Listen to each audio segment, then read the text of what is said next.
Hey man, what about the bass, man? Always. Okay, I tell you what, man, let's do it.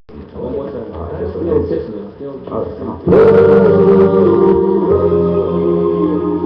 Greetings, listening audience. This is the 21st Century Garvey's Voice, and I am the 9th successor to Marcus Garvey and the 10th President General of the UNIA ACL Government of the World. And as we keep it real here, we always bring you and speak truth to power and bring you the best. We have a very special guest tonight who probably won't be a guest after this show. He's going to be an honorary family member of Harambe, which simply means pulling together. But my guest tonight, and I'm going to cut to the chase and just get into it because there's so much going on. As the Right Excellent Honorable Marcus Mosiah Garvey clearly left his legacy with us, and one of the very key points he made is that we needed to strive to focus towards science par excellence. And I have Professor Walter Cross. He will break down the particulars around his free name versus the Walter Cross as we get into this, because I want him to do that. I want him to really take us to school with an introductory. But Professor Cross is a graduate of Bishop College and Prairie View AME University. Professor Cross is now a PhD candidate at Howard University and is currently conducting a dissertation on the development of Blackology. And we're going to get into all that tonight, as well as deal with some background to where we're really coming from with this, because it's very critical that you all listen, and I hope you got some paper and pen. But without any further ado, I'm going to welcome Professor Cross to the airways of Harambe. Barigani, brothers and sisters. This is right. Blackologist Professor Cross. Actually it's pronounced Blackologist Professor Walter Zamani Cross. It's African linguistics, and it comes from South Africa with Nelson Mandela's people and the Khoi people in the East. So when I changed my name, I was looking for a name that was authentically African. And this clique that you hear, the anthropologists and urological scientists and the black scholars, all the scholars have said is the origin of all language. So when I heard the clique and I studied South African language at Howard University in the African Studies Department, it actually just caught my attention. And I was looking for a way to define my name and give me a name that was absolutely African. Some of us take on names that are Arabic, and we think that's an African name, but that's a colonial name. The Arabic or Islamic language, the language of Islam, that's the Arabic, is a colonial name. So doing the research and study of Blackology, I was looking for something with a perspective in mind, Blackological, which was a term that I developed in the research and study of Blackology also. And that means from, by, for, and about the justice, redemption, advancement of black people and the redevelopment of black African culture. That's how I proceeded with the research and study of Blackology, looking for something Blackological. But the origin of Blackology began in Chicago, Illinois, while I was a teenager conducting research and study, taking a class in black history. Blackology did not come out of sociology, it did not come out of psychology, it did not come out of anthropology. I did, all the research looking in those fields for it when I decided that I wanted to find the field. And so I didn't find it in any of those fields because it didn't exist there. It only existed in black history. And so the origin of Blackology comes from DuSable High School, 1974. And the research has been conducted now by myself and Dr. Amos Sirleaf from Liberia, West Africa. We are both products of the historical black colleges. He went also to Booker T Institute in Liberia, and also a Prairie View graduate and a Howard graduate. But this is what can be done when you stay in the culture and you stay with the culture, or as close to the culture as we can get it, because we know that our culture for a time had been taken from us. But and that's a familiar story. We basically all know how that happened through captivity and enslavement. But we are now, as black scholars, have evolved, and now we are developing fields of studies that are authentically and autonomously from our culture. And Blacology is one of those.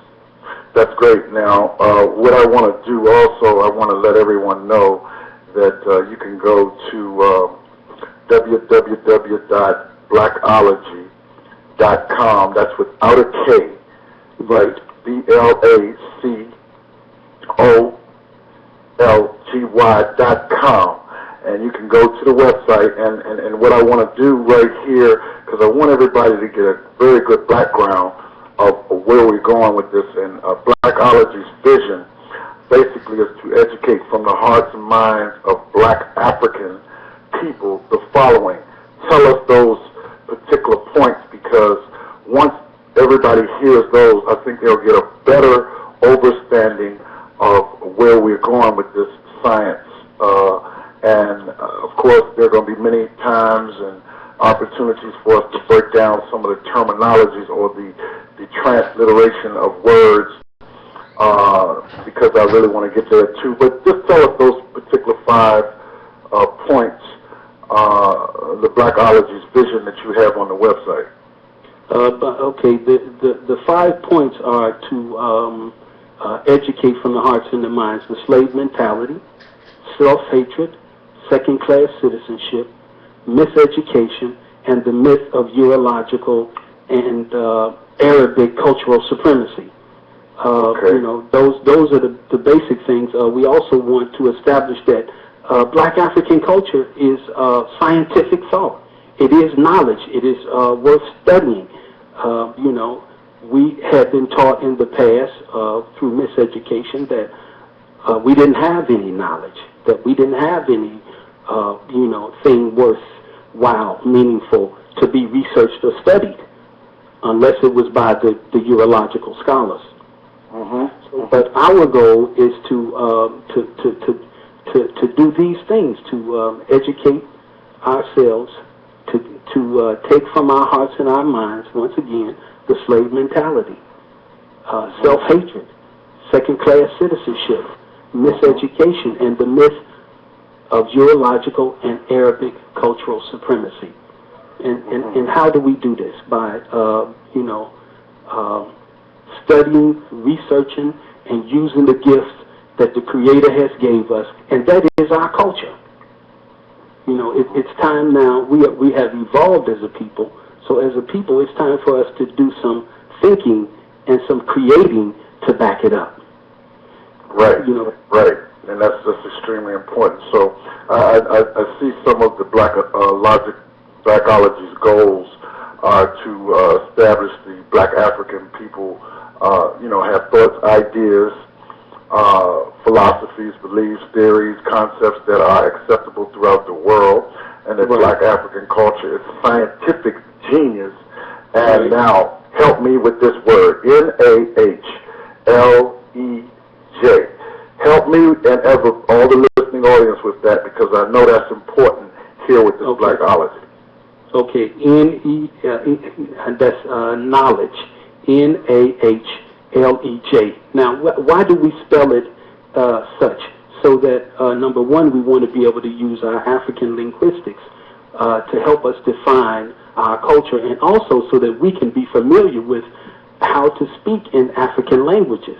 As long as we are studying ourselves and we study it from a urological or Eurocentric perspective, and it does not allow us to practice the study of our own African linguistics, then we can't make a linguistical bridge, we can't make a connection so that we will be able to have our own knowledge. The scholars have said, the black scholars have said, in order to build such a study, the terminology would have to come from our language. It would have to come from our linguistics. So the term, the word knowledge, N-A-H-L-E-J, means the wisdom, the research and study, the ideals, the philosophies from which our parents have passed down to us from generation to generation. And those are the things that we need in order to build on. If you take a look at all the other cultures, what made them great was, I read today in Garvey's Voices, the black print that was left to us, as, saying like the blueprint, but the black print. And I like that black print because we need to take consciousness and awareness of our existence, and we need to be able to name our existence in our culture. Like, say, for instance, the definition of Blackology is this. Listen closely. It is the scientific study of the evolution of black African people and their culture. It is also the perpetuation and utilization of the ideals, philosophies, theories, beliefs, concepts, and notions of their past and present life experience, and the spirit of their uncompromising struggle as their cultural knowledge.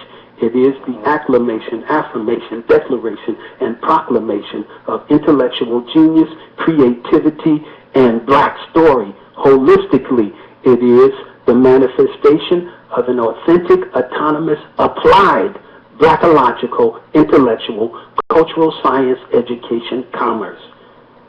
Now, that was scientifically researched over a 30-year period to get to this point.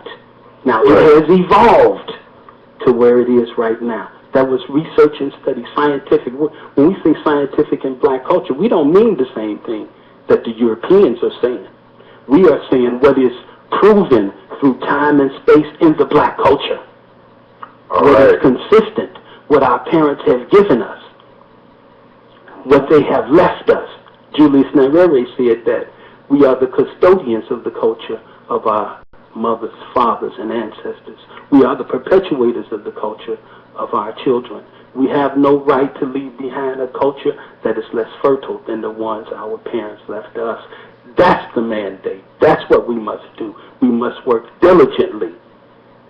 So the job that we do will place our children at a point where they are better than what we were. Extremely important, extremely, and I know you listeners, you understand when Garvey and when I repeat what Garvey said, science par excellence. You understand we're talking about our own self-reliant approach to our story, and I like to coin it rather than history. I like to say before we get to history, we need to deal with our story, your story, her story, and then history, which come up with the concept of us. And it's a play on words, brothers and sisters, but what my brother here is saying, the professor is saying here, is that we have to be scientific about the way we study, research, and address creating our own science about doing things. And, it's very, very important to have our mark on it. And as Renoko always says, it's critical for us to travel the world and to do our own research so we can see firsthand for ourselves. Now, my brother, I know you've been at this for some time. I mean, I can hear it. I hope my listeners are all in tune. Give us a little background on the way of Blackology, and I know you gave us a little bit, but let's delve into that some more. And you explained how you came into this, and let's talk a little bit about the evolutionary process or the growth. The growth. Are you still there? I can't hear you, but I'm going to deal with. Let's go to the black story first. I want to touch on the fact that when we talk about story in Blackology, we don't have a history. We have a black story. So we go black storiography, black historical, black storic. So now, with that in mind, that helps us to be able to, that's why we say, it's the acclamation, affirmation, declaration, and proclamation of intellectual genius, creativity, and black story, because now we are going to develop for ourselves our own vision, how we see ourselves. Because when we see it in history, we see it vicariously. So, so now, and that's why we have to, we have to, as Garvey said, we have to begin to do for ourselves. Because if we can't do for ourselves, who will do for us? Correct. And the Urban League says everybody deserves a chance to make it on their own. So now, if we use the ideals and philosophies of our ancestors, forefathers, and black scholars, we will be able to build a tunnel of hope through a mountain of despair. But without the gifts that the Creator has given us, who are our ancestors and what they have taught us, and our scholars, we will be stagnant. Malcolm told us that, if you take the money out of the community and you put it somewhere else, the community you take the money out of becomes poor. The community you put the money in becomes richer. Well, let's take a look at that concept in philosophy in terms of intellectual genius. If you take the intelligence out of the community and put it in another community, the community you took the intelligence and genius out of gets stagnant and unqualified. The community you put the intelligence in becomes powerful. And so we have to keep that in mind. We have to use these, theories, philosophies, beliefs, and ideals of our scholars to do the job that we need to have for ourselves. And that is, we must build a university. You hit some very, can you hear me?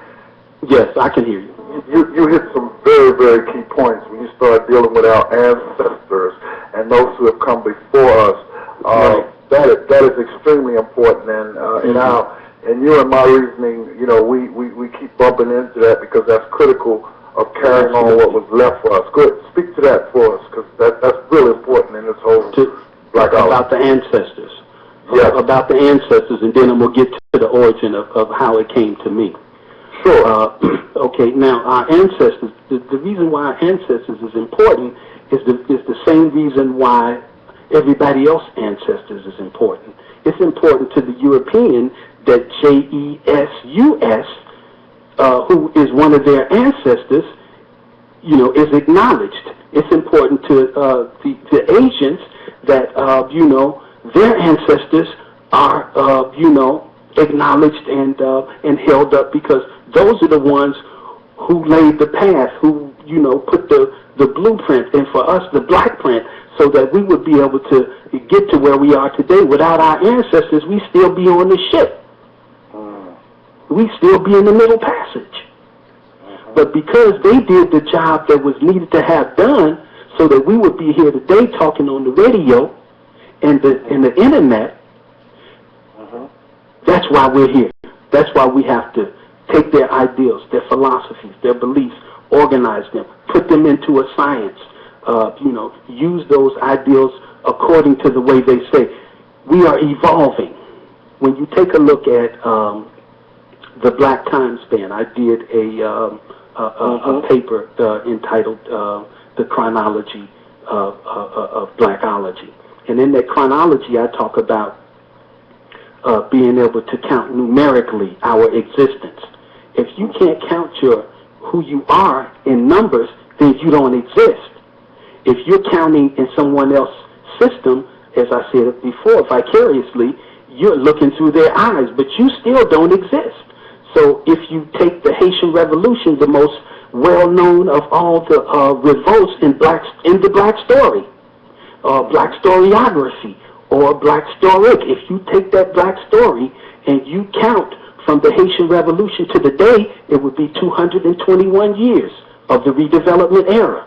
Blackology defines this era from the Haitian Revolution to now as the redevelopment era. And before, it goes back to the assault and destruction era, and then it goes back to the wealth and prosperity, then it goes back to Al-Kubulan, the Black civilization.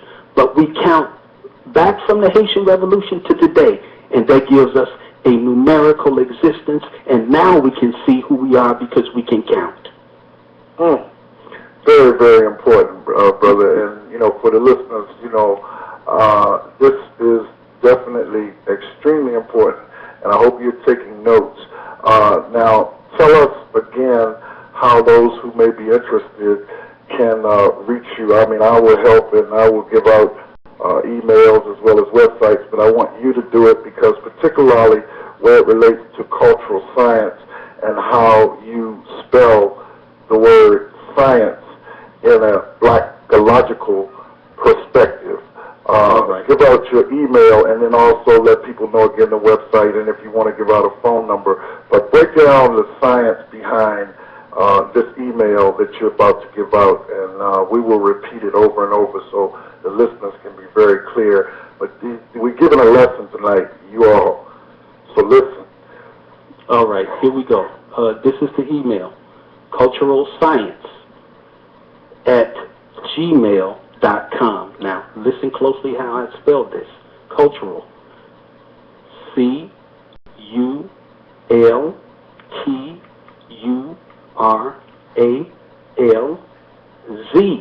as in zebra, C as in cat, Y, N as in no, noun, or never, Z as in zebra, Z as in zebra. Now, we spell science in this way so that we will be able to have our connection with African linguistics. In the African language, the scholars have said that in the Kemetic language, that the language was written without vowels. So when we looked at the word science blackologically and through the Black African linguistics, we could see how to spell it in Black African linguistics. And since this is a Black African science, we now have a science that is our own. And that's the reason for spelling science in that way, so that we would draw a connection, an intellectual connection with our linguistics and languages from the mother, father land, so that we will now begin to use our intellect to be able to define who we are scientifically. And the science means the innovative, authentic, monolithic, intellectual genius and creativity of all Black African people. That's what that science means. So that's culturalscience@gmail.com, and that's culturalscience@gmail.com. That's how you can contact, the professor, and you can go to the website at www.blacology without a K .com. Why did you remove the K out of the word black? Can you break that down for us? Okay, now the word the Europeans say BLACK, black. All right, so that word actually is black, not black. And Black people say the word black. So in developing this science linguistically from Black culture or Black African culture, whenever you hear Black people talk, they say, check that black brother out, or the black man so and so, what the black man needs. Even though Honorable Elijah Muhammad said the message to the black man, he was saying BLAC, but the European in his language he speaks black. So when you wrote the word down linguistically, black, OLOGY, does not say blackology, it says blackology. You understand? Linguistically. Yeah, very important, very important. You see, so, we have to be able to know linguistics, we have to know our linguistics, and we have to know the brother that developed the science called Ebonics. And we got to know what he's talking about when he's talking about Ebonics, because he's talking some linguistics. And he's talking how we talk and the way we talk. Now, a lot of the words that are developed in the cultural science of blackology are a blend of the African linguistics in the mother-father land, Africa, Kiba land, and in the Black diaspora in the U.S. Now, This is a liberation lexicon. Why? You liberate yourself in your thinking, but if you don't liberate yourself in your writing, in your lexicon, then when you get to the page and you read the page, it looks like colonialism. But once you have a language that's yours, authentically and autonomously from your culture, then the liberation continues. It goes on. You begin to evolve.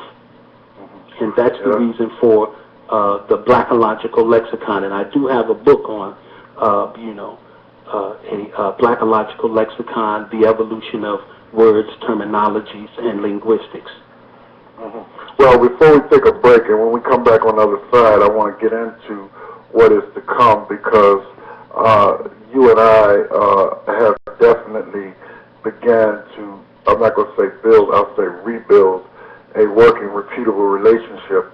And those of us in the UNIA, and I say that UNIA because, once again, we're dealing with words. You are the purpose.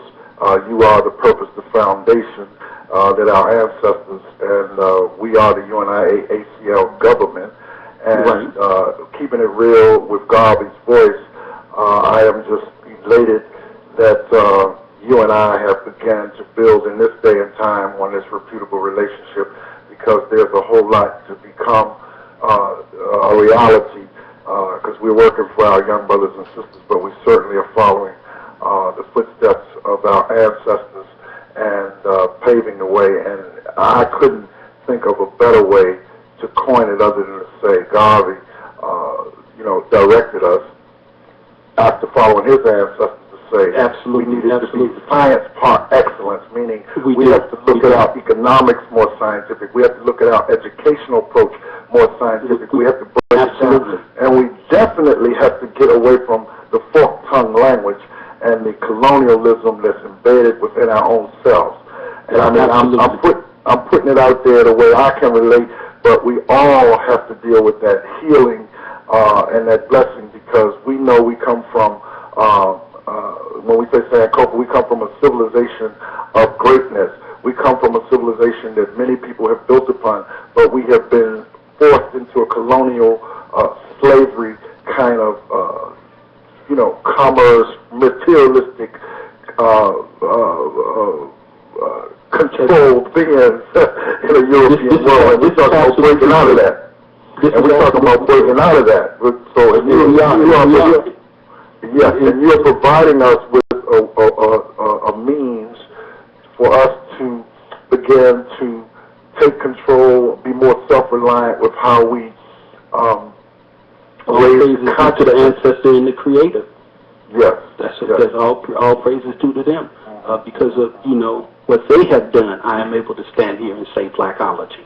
Without them, I would have been snuffed under. We never even would have made it this far. So, but the thing is that, Blackologically, that we have to be able to understand that we have to be able to say, like the European can say, sociologically speaking, psychologically speaking, anthropologically speaking, but what can the black man say? He can say, I ain't going to let him wonder too long, he can say, blackologically speaking and Afrocentrically speaking. We have to understand that is our gift that God has gave us to be able to not see vicariously, but see through our own eyes, through our own vision, through our own way, to develop for our culture that which we need in order so that we can no longer survive but live. We've been struggling to survive. Right. We've been going from struggle to survival, but we need to be able to live. And the only way that we're going to be able to live is if we listen to our mothers, our fathers, our ancestors, and and our elders, and the scholars that Almighty God has given us, so that we would be able to be here today. If it wasn't for the scholars, those who heard the European talk on the ship and listened long enough to decipher it, so that he could go back and tell everybody else what was going on, so that then they could, like send Q, they could take over the ship and get back home? See, you know, we've been blessed with them. Yeah. And it's time to give them their credit, their just deserts. What they, you know, the work that they have done has gotten us thus far. We thank you. Y'all hear it. Our ancestors been waiting and watching, and we're doing it. We're going to take a pause right here, and we're going to bring some infomercials forward to you all, like we always say. These ain't what we call advertisements and commercials, but they're upliftment. Everything that you hear on Harambe is designed to uplift you, enlighten you, or to guide you to get the kind of product that you should get. So without any further ado, we're going to take a pause. The 21st Century Garvey's Voice, and I'm the 9th successor to Marcus Garvey, the 10th President General of the UNIACL. We're going to take a pause. We'll be right back on the other side. Don't take it nowhere. Keep it right there, Harambe. And Asafo Haki Ami would like to invite you to a powerful event and lecture. Professor Mawalimu Bamani Baruti will perform a keynote address in Baltimore Friday, May the 21st, and in Richmond, Saturday, May the 22nd, 6 to 10 p.m. at the Forest Park Senior Center. Professor Baruti, the world's foremost black sociologist, former Morehouse professor, and author of over 17 books, including his newest that he'll be discussing, Century. Professor Baruti will discuss and perform a question and answer on issues such as the increase in homosexuality, interracial marriages, warriorhood, and educating black children. We will also give a special tribute to Dr. Khalid Abdul Muhammad and have invited speakers including Chairman Malik Zulu Shabazz. Call 410-209-9687 or go to www.haramberadio.com. Tickets are $20. Dinners are welcome. Friday, May the 21st at the Forest Park Senior Center, 4801 Liberty Heights Avenue. Call 410-209-9687.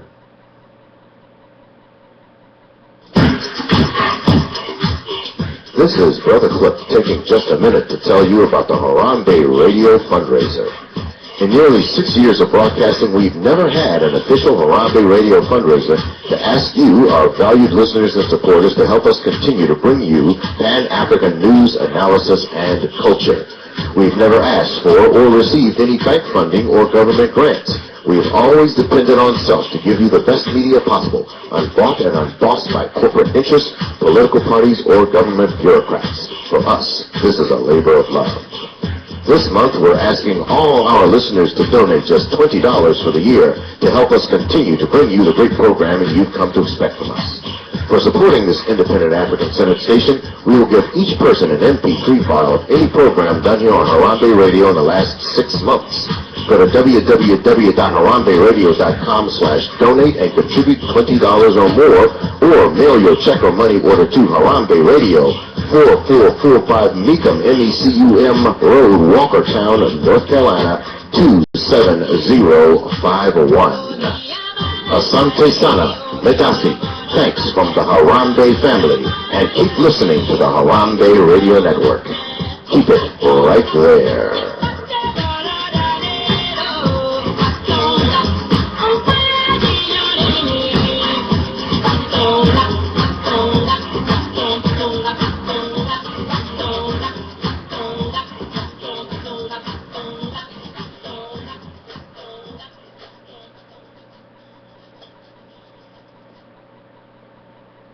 This is Delani Amon, thanking you for listening to Harambe Radio. Harambe, Harambe, Harambe. Working together for progress. Feel the oneness of Harambe. Keep it right there. Keep it right there. Keep it right there. Okay. All right, this is the 21st Century Garvey's Voice, and I'm back live as the 10th President General of the UNIACL, and we have none other than my good brother, Professor Cross. And brothers and sisters, I want you to listen very carefully to what we're saying and what we're doing. This is real for everybody, north, south, east, and west, all over the world, but we also need your support. And what I want you all to do is to visit the website and make sure you read everything, because that's very important. And to know that with this last segment, we're going to let Professor Cross, take his time and break down some terms to you and some things to you that you need to know. And what I like about the website that I've checked out, brothers and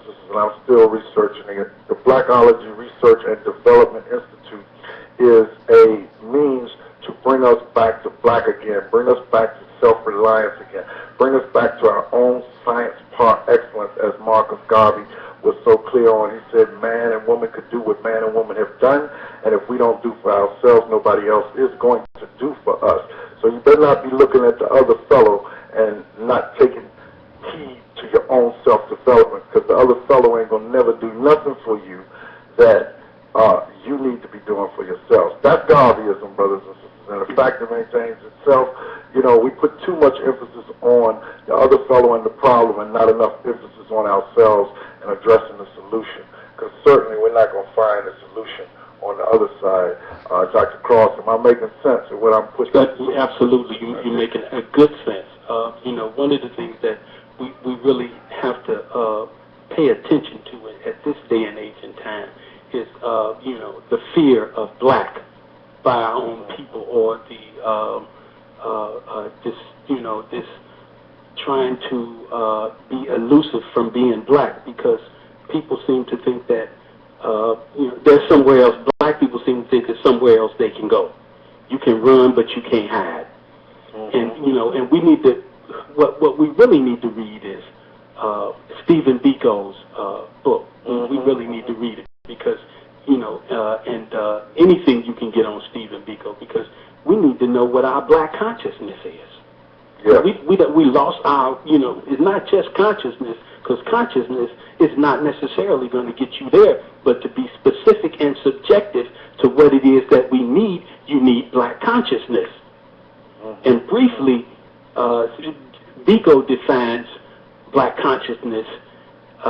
He says it is, in essence, the realization that the black man, of the need to rally together with his brothers and sisters around the cause of their oppression, the blackness of their skins, and to operate as a group in order to rid themselves of the shackles that bind them to perpetual servitude. And he said, you know, there were, you know, two things that we needed to be concerned about, and that is that being black is not a matter of pigmentation. Being black is a reflection of a mental attitude.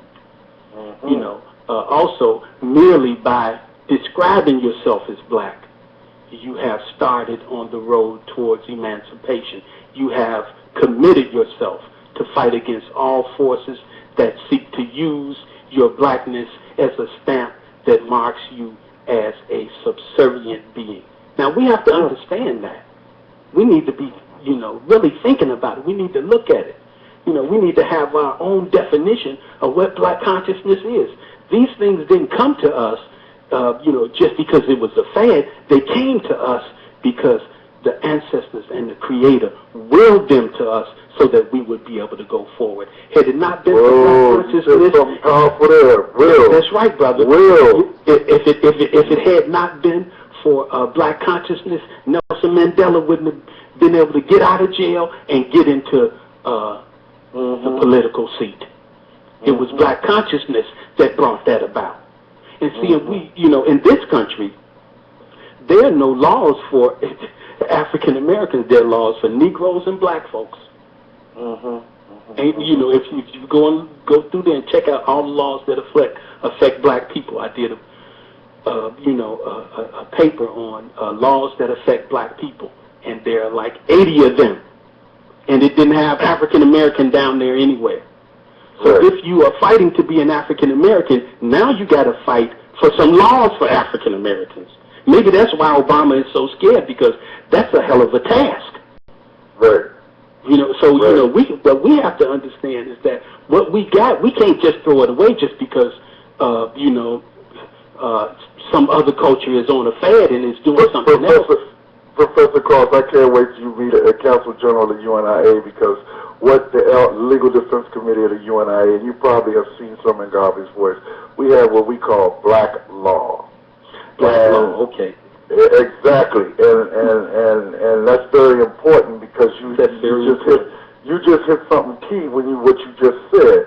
The nomenclatures that we tend to have been called or have used, you know, we don't find within those nomenclatures areas that best speak to us. and you said that the word Negro and the word black are in laws that are written in this country, but there's nothing in there that talks African American, and that was nothing to protect them. And so, and now we got to do some. We really got if you look for what you need to do for black folks in sociology, psychology, anthropology, paleontology, and Egyptology, and all the urological fields, you're not going to find these things because you're going to look over them. You will find it if you are looking for it from a blackological perspective, from an Afrocentric perspective, but to be subjective and specific blackologically, because you're looking. Go ahead. Let me ask another question. I mean, because we're gonna be kicking it for a while. I know that. I feel that, man. I mean, that the spirit just tells me we're gonna be doing a lot of different things together on many levels. But let me just ask you, what is the responses of some of the brothers and sisters that you've encountered, regardless of what level they may be on, whether they were integrationists, nationalists, Pan-Africanists, assimilationists, or whatever? Just kind of. Take your time and just give me, because I know my opinion as a Garveyite. I'm elated to hear it, but I would, now in the African, in the research and study that I have been doing in the historical black colleges, the majority of the brothers and sisters, like 90 to 100%, they know they need it and they want it. Right. But there are those who, think that, making $1 or, some other thing, or fear is where they're at. You understand that, they haven't had any black consciousness. They don't know what Blackology is. They heard about the, the Black Power movement, but that wasn't, that's not going on today. Look, Blackology is tradition. And traditions don't die, they multiply. Yeah. They don't go away. Yeah. They keep, folks keep coming and building them. Garvey's gone, but Garvey left us with, the things that we need to go forward with. It ain't going to die, it's going to multiply. That's what we like to say. We like to say Garvey lives and Garvey has returned in the whirlwind so we can really win back the world. He is more powerful in his elevation of his last rite of passage in death than he actually was. And clearly Garvey said to not only wrap him in the mantle of the red, black, and the green, but to count on him to return. And if there was power in death, and we know now in the African tradition it is, that he will come back and be terror to those who go against the will of the upliftment of African people. And so we say Garvey's whirlwind is critical. And we also say it was never really about the individual Garvey as much as it was about his works, words, and deeds, which we are working to emulate. Not so much just the personality of Marcus Garvey, but the works, words, and deeds, which he, along with others, built a government and a confraternity that lives today. And our 95-year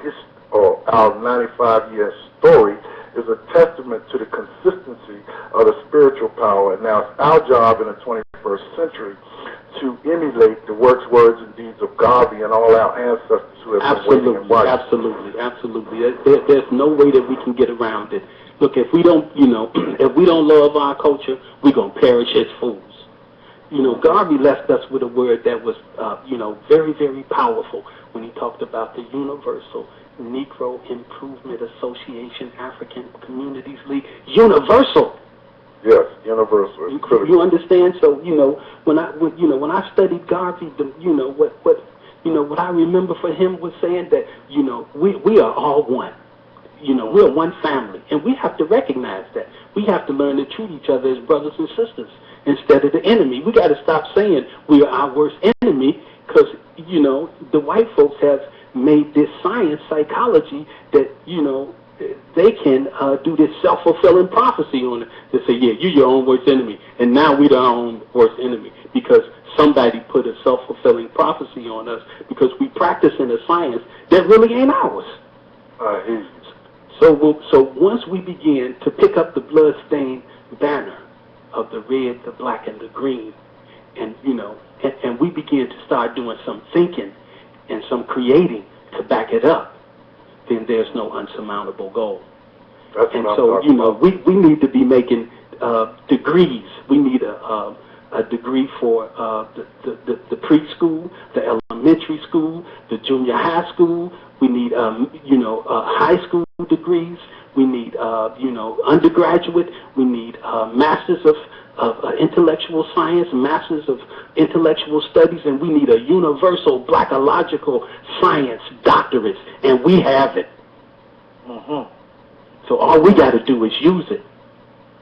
You Well, I understand? know that- I Look, know- I Garvey know- came to check this out.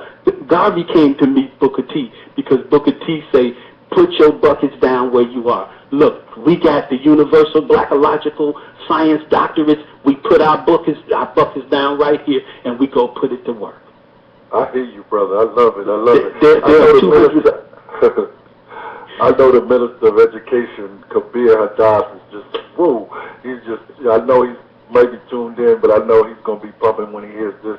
And I also know quite a few other people in the UNIA when they get a taste of this, because I have already mentioned the importance of this science par excellence that comes forward. And I like to use that term because a lot of times I like that too. I like that too, a Don. lot of times people throw that out there, but they don't understand how critical that is. I mean, we tend to accept someone else's scientific analysis of this and that, but we got to have our own scientific breakdown of things, and we got to be able to. When we say we centered in Africa, then if we centered in Africa, we got to build our own means to teach, our own universities, our own degrees, our own PhDs, and all of that is our own. I mean, if you The ancestors talking to us, ain't they? yes, sir. If you're talking about Timbuktu and Songhai and all like that, I mean, come on. Let's be very, really, realistic. That's why, brother, the Collective Black People's Movement, and I know Ross Marvin is tuned into this, they're going to be on live with Delani on Friday night. But I know I had mentioned them to you, and I know you're going to interface with them. I know they tuned in and listening to this because they told me they were. And it's kind of important that we all interface with one another. Absolutely. And The ancestors working this thing out. Yes, that's critical. And I know for a fact that the ancestors have taken far. People say you take a couple steps, the ancestors will take a lot more. Well, the ancestors are taking the steps, and now it's for us to catch up with them because they've been running for a long time. Because I know they've been running for a long time and holding us up. And that's why I say they're waiting and watching, because they're not just waiting, they're watching for us to get ignited, because our own apathy and our lack to build something of significance has to change. That paradigm shift has to happen, because what are our children going to say about our story when we're when they look up and say, well, what did they do? And that's critical, that we establish something of significance to pass on in our historical line. And what better thing to do than to create and to emulate and to keep blackology in the forefront, so that we can have our own science in the 21st century as we move on to rekindle the ancient time power in this day and time. Because we don't want to go back. We want to Sankofa. We want to go back and grab what worked for us and bring it forward. And that's right. We are evolving. We are evolving into the vision and the dream that the ancestors had for us. Somebody said that, I am the dream of the slave. All right, come from us, one of our sisters, our great sister. Now, I want you to go ahead on, because you were breaking it down in terms of how people, the responses, and you were talking about the responses of some of the students. What are your responses of those brothers and sisters that come out of our generation? And I'm assuming that you are within the generation, I'm in the so-called baby boomers, as they say. We got millionaires, we got all kinds of Afrocentric professors, and not enough places for all of them to work for our own selves. But we got all of that going on, and you have broke it down to me, but I want you to break it down to our listeners because everybody is a part of us, but many of us have different ideologies, philosophies, and approaches and methodologies about going about doing things. And some of us think we have arrived and are free in a society that is still deals with us as slaves. So break that down, if you know what I mean. You know now, when the young folks hear me talk, number one, they want to listen because this is something that they hadn't seen before, they had not seen before, and it's something that they know they need. And mostly they know that when they get through with what they're doing, there are no jobs. And they say, well, Brother Cross, Blackologist, Professor, what we going to do? So I tell them, listen, if we work together and come together as as black people, if we can just all see ourselves as black people and we go and do the things that are necessary to build this field of study, there are like 205 schools in D.C. All right? If you put just a minimal number, 3 blackologists in them 205 schools, you got 615 career positions. That's just in D.C. And you got 205 schools in, Prince George County. If you put 3 blackologists, a minimal number, we're just talking about the potential of blackology here. Sure. If you put 3 in that 205, that's 615 there. You put them together, you got 1,230 positions. Now let's look at an even bigger picture. There are 205,000 schools in the U.S. And if you put a minimum 3 blackologists in every one of those schools, and the law says we can do it, you will have 615,000 career positions for black people. Now, the president gave us a mandate. He said, lift yourselves up by your bootstraps, right? Yeah, that's right. So what is our bootstraps? We got to define what the bootstraps are. And they are our ideals, our philosophies, our beliefs, our concepts, our notions, our culture. That is the bootstraps. You understand? And blackology is a cultural science for those bootstraps. So now that's what we need to do in terms of what the children want and what the children know they need. That's what they stand and waiting for. They want to see Blackology Research and Development Institute, Blackology College. They want to be able to go there, get a degree all the way up to the doctorates and go and teach it in public, private, charter schools. So they now have a field of study that teaches them how to respect their culture. If we don't teach them to respect their culture, by their culture putting food on their back, clothes on, food on the table, clothes on their back, a roof over their head, then they can't respect the culture. Now you just opened up my vision, and my third eye was just kicking. You said you have several books out, and I know you have curriculums for the process of teaching courses on Blackology, and I know we're going to work with you. When I say we, listening audience, I'm talking about the UNIACL, the Collective Black People's Movement, Harambe, and many other people who we're interfaced with, our international organizer, and what he's doing with SRDC, and the Minister of Labor, and the Minister of Education. But we're all going to pull together along with Professor Cross, and we're going to come up with ways and means of getting these things not only done online, but on utilizing the technology, video, audio, and he has books and curriculums already.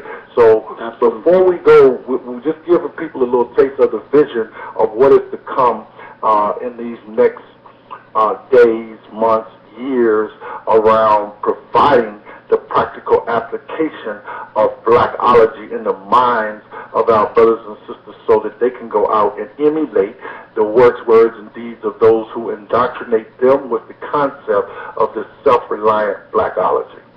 All right, now, our goal is, our short-term goal is to teach Blackology online so that we can,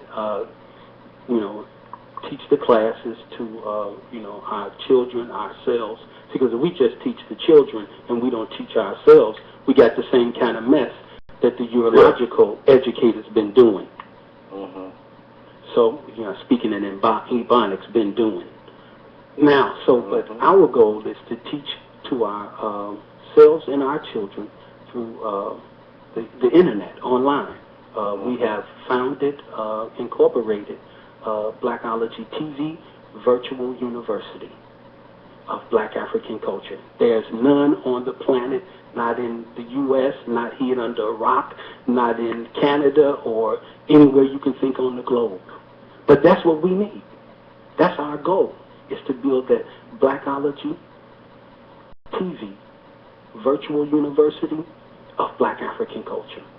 And we're going to have our first broadcast will be shown May the 15th. And we're going to be teaching classes on Monday, Wednesday, Friday.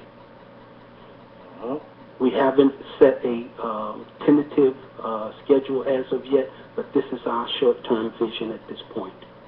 Very So good. but our goal also is to be able to, if you want us to teach at your school, you can call and we can teach your teachers how to teach Blackology.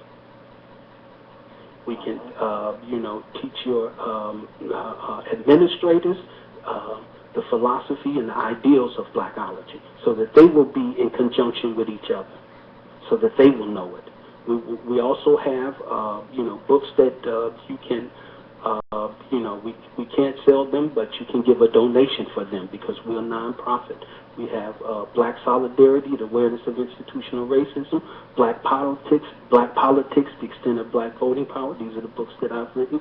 We have Blackology 1962, and this is a dissertation, Blackology 1962 to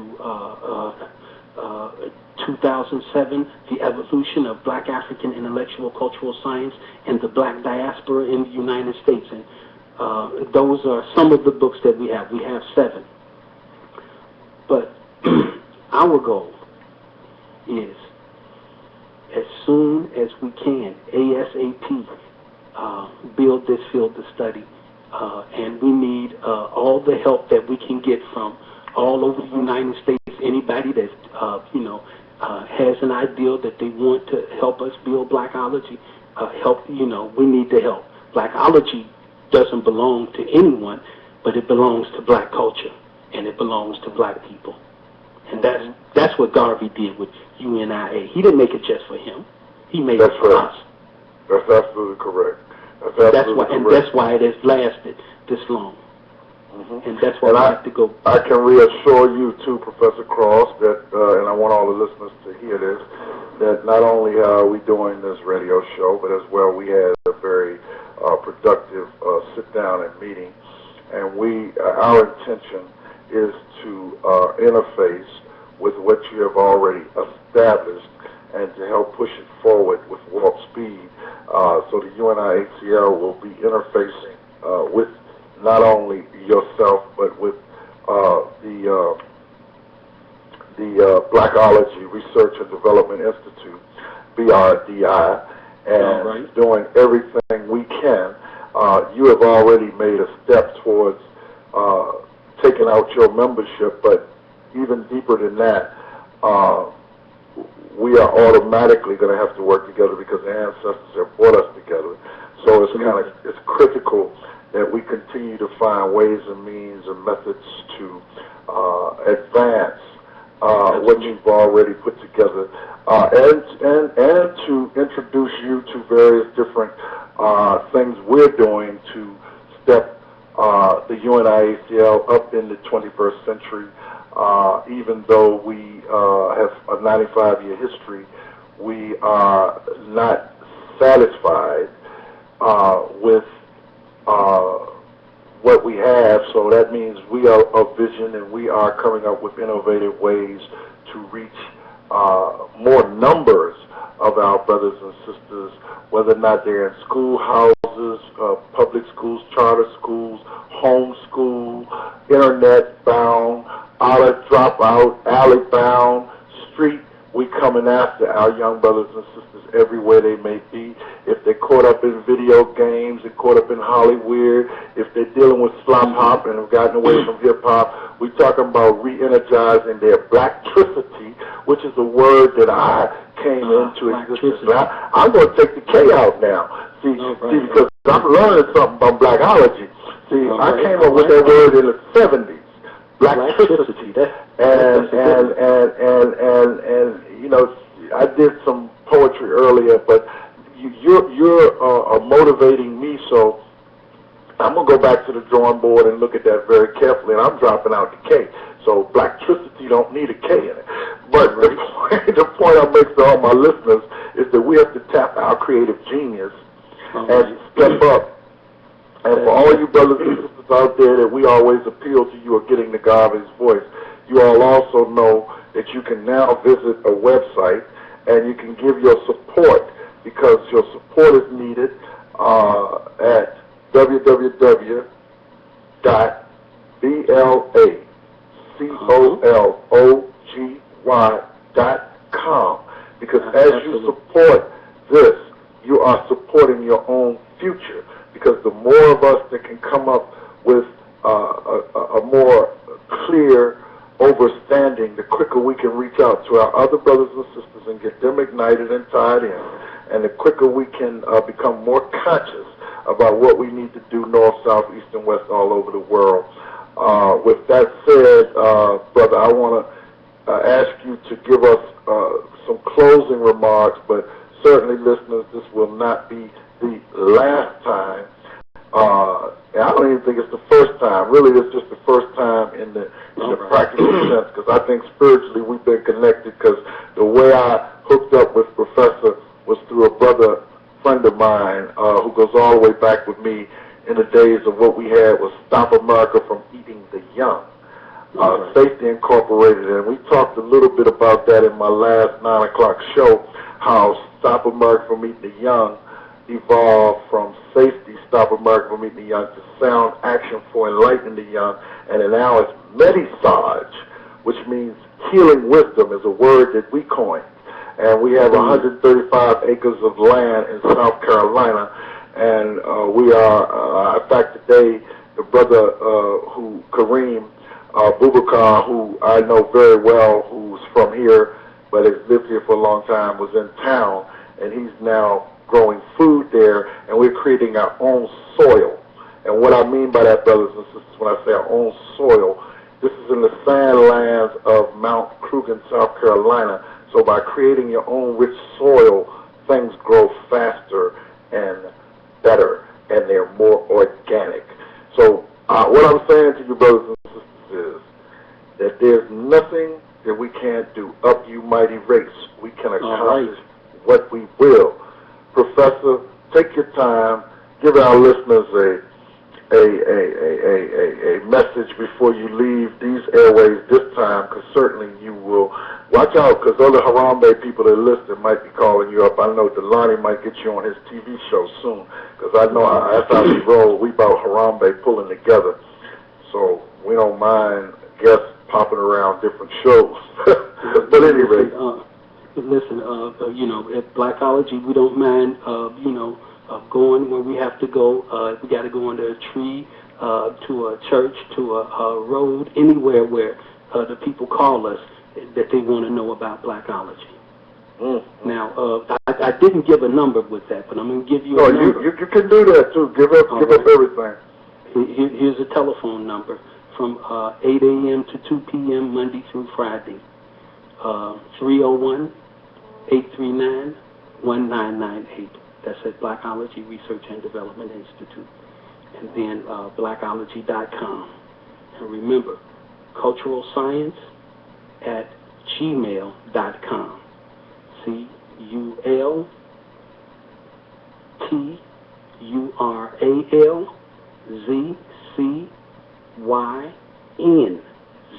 CULTURALZCYNZZ. Cultural Science. Now, Julius and Ray Ray, and I said this earlier, but I want to say this in closing because it's so important to us. We are the custodians of the culture of our mothers, fathers, ancestors. We are the perpetuators of the culture of our children. We have no right to leave behind a culture that is less fertile than the ones our parents left to us. Martin Luther King talked about the content of our character. But we have to define that content of our character. So may the content of your character be the knowledge of your culture. Wow, that's what I'm talking about now. I want everybody that's listening to this show to tell others you can get back to this show by going to the on-demand button and tell other people to check it out. Professor, we're going to make sure you have a copy of this within the next 24 hours for you to be able to listen to and share with others. And we look forward to a spectacular, reputable relationship so we can ameliorate the conditions that we're confronted with Blackology. Absolutely, absolutely. The task is before us, and the ancestors and the Creator are with us. Yes, yes. All right, just to bring the 21st Century Garbage voice, you listeners have been listening to Professor Walter Cross, and Blackology is no question something you're going to hear a lot more about on these airways, certainly, and through the works, words, and deeds of the current UNIACL leadership under my direction. And I'm speaking about the government of the UNIACL founded by Marcus Garvey in 1914. This is the 21st Century Garvey's voice. You all stay tuned in to Harambe, and remember, we will be back to you next Tuesday, same time, 11 o'clock. Up, you mighty race. We can accomplish what we will.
That's true.